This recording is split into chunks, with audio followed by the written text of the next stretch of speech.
to Democracy Now!, democracynow.org, The War and Peace Report. I'm Amy Goodman.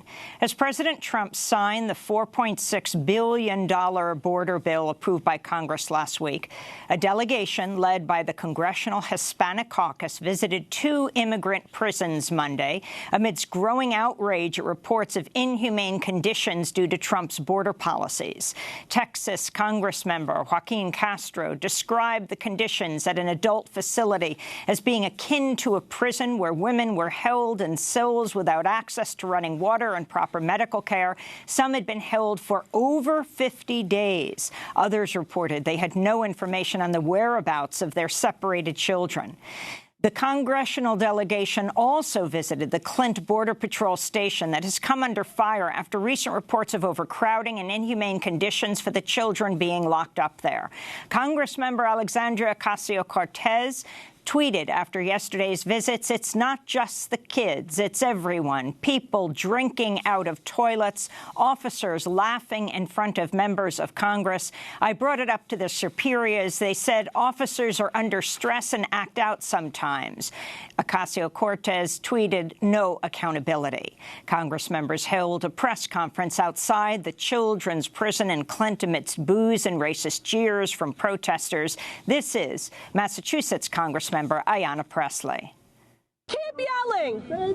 This is very appropriate. Vile rhetoric for vile actions. Hateful rhetoric for hateful behavior. Racist words and venom for racist policies. Very apropos.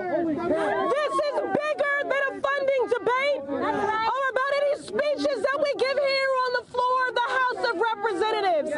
This is about the preservation of our humanity. And this is about seeing every single person there as a member of your own family. I am tired of the health and the safety, the humanity, and the full freedoms of black and brown children being negotiated and compromised and moderated. We need a system that works, that is humane, and that is compassionate, and that keeps families together. On Friday, a federal judge ordered Customs and Border Protection, that's CBP, to let independent health monitors into detention facilities in Texas holding migrant children to ensure conditions are safe and sanitary. Last week, lawyers asked U.S. District Judge Dolly G. to hold the Trump administration in contempt over conditions in the facilities and to mandate immediate improvements. In related news, NBC News is reporting a federal watchdog warned in May that border agents armed themselves and feared possible riots due to the conditions at an El Paso, Texas immigration detention facility. The Associated Press has released a video showing a 12-year-old girl speaking to a lawyer about her and her 6-year-old sister's experience at the Border Patrol station in Clint, Texas, which has been called a child jail.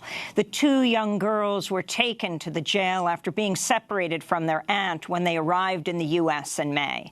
The Clint Border Patrol station recently came under intense scrutiny after reports of widespread neglect and inhumane living conditions, including lack of food, water, sanitation, and medical care. This is an excerpt of the little girl from the AP video. They gave us little food. Some children did not bathe. They didn't bathe them. They treated us badly where we were. They were mean to us. Where did you sleep? Did you sleep on beds? They slept on just the floor. Did they give you blankets or not? They would only give us 1 blanket. And was it enough to withstand the cold? No, some children were sick. They said that they'd take them to hospitals, but they wouldn't take them. The young girl also told the lawyer children would cry out for their parents and other separated family members. Customs and Border Protection has opened an investigation into social media posts by border agents belonging to a racist, xenophobic Facebook group. The investigation follows the publication of a new piece in ProPublica uncovering the secret Facebook group in which current and former CBP employees post racist, homophobic, anti-immigrant and misogynistic content about migrants, as well as some lawmakers and other high-profile people. One post contained a photoshopped image of Congressmember Alexandria Ocasio-Cortez being sexually assaulted by President Trump. In another thread, members of the group made fun of a video of a man trying to carry a child through a rapid river in a plastic bag. Someone commented, "At least it's already in a trash bag." Asked by a reporter yesterday to respond to her depiction in the Facebook post, Congressmember Ocasio-Cortez said it was indicative of the culture she observed inside the migrant prison she had just visited, and said she did not feel safe around the officers. Congressmember Joaquin Castro added that some CBP agents have, quote, become desensitized to the point of being dangerous to the migrants in their care.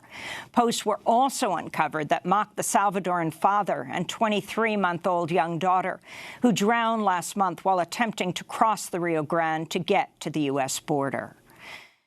Migrant father Oscar Alberto Martinez Ramirez and his young daughter Valeria were buried yesterday in their hometown in El Salvador in a private ceremony. A photo of their drowned bodies in the Rio Grande River caused both widespread outrage at the humanitarian crisis at the U.S. southern border and raised questions about the ethics of exploiting such images in the press.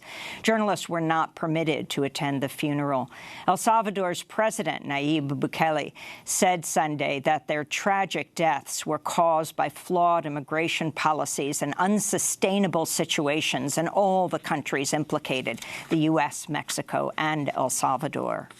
In more immigrant rights news, a coalition of human rights and other groups are holding Close the Camps demonstrations around the country today, calling on lawmakers to shut down immigrant jails, defund detention and deportation, and reunite separated families. Meanwhile, Mexico's newly formed National Guard officially began operations Sunday, deploying 70,000 National Guard across Mexico. The force was set up by President Andrés Manuel López Obrador to combat violence from organized crime, but critics have called out recent incidents showing members detaining Central American migrants at the border. In related news, Mexican immigration officials said they recently deported over 80 Haitian migrants amid mounting pressure from the U.S. to stem the flow of northbound migrants. In Hong Kong, riot police used tear gas to forcibly remove hundreds of protesters occupying a legislature building early Tuesday morning. The activists began their occupation Monday when they stormed Hong Kong's Legislative Council and smashed the glass to gain entry, tearing down portraits of officials and spray painting the walls. The action took place as hundreds of thousands flooded the streets Monday to mark the anniversary of Hong Kong's return to Chinese control 22 years ago. It's the latest in massive civil unrest that started last month when millions took to the streets to protest a bill that would allow the extradition of Hong Kong residents and visitors to mainland China. The vice chair of Hong Kong's pro-democracy Labour Party, Fernando Cheung, said the protests would continue until the government completely withdraws the extradition bill. I think this is going to go on for a real long time if the government does not withdraw the bill completely and does not express or have any actual plan to rebuild the communication between the people and its regime. Hong Kong is still in unrest. We are very much not satisfied with the government not allowing a complete withdrawal of the extradition bill, and also a real urge from all sides to establish an independent inquiry to the whole fiasco. We'll have more on Hong Kong after headlines. Iran announced it surpassed the limit on uranium enrichment permitted under the terms of the 2015 nuclear deal and said it would continue to increase its stockpile. Trump responded to the news by saying Iran was playing with fire. The Iranian Foreign Minister, Mohammad Javad Zarif, said they would not bow to U.S. pressure but would engage in dialogue with any parties that demonstrate respect. Last week, France, Germany, and the United Kingdom said that Instex, an alternative financial mechanism that would circumvent U.S. sanctions, was operational. Iran said the system was a positive development, but that Europe was not buying Iranian oil and needed to do more to uphold its commitment to keeping the landmark 2015 agreement alive in the face of President Trump withdrawing last year and crippling sanctions. Japan has resumed commercial whaling after more than 30 years of adhering to a global ban on the practice. Japan, which has argued whaling as part of its culture, continued to hunt whales during the ban for what it claimed was scientific research, though critics say that was merely a veil as it continued selling whale meat for profit. Last December, Japan announced it was leaving the International Whaling Commission. Greenpeace Japan called that decision out of step with the international community, adding, quote, "Japan must urgently act to conserve marine ecosystems." Back in the United States, the Department of Agriculture is in turmoil as the agency prepares to move hundreds of jobs from the capital to Kansas City. Last month, Agriculture Secretary Sonny Perdue announced the relocation of 2 key research agencies, prompting a dramatic silent protest by over a dozen employees who stood up and turned their backs to the stage Perdue was speaking from. Employees must now choose whether to move or lose their jobs. Politico is reporting a survey shows that 4 out of 5 employees may decide to quit rather than relocate. Numerous scientists, lawmakers, agricultural, environmental groups have called out the move by Perdue, which they warn will harm employees of the agency and farmers and is part of the Trump administration's agenda to suppress climate research. Last month, Politico reported the agency stopped promoting dozens of publicly funded scientific studies about the impacts of climate change. Democrats have thus far been unsuccessful in their attempts to stop the move through legislative and other measures.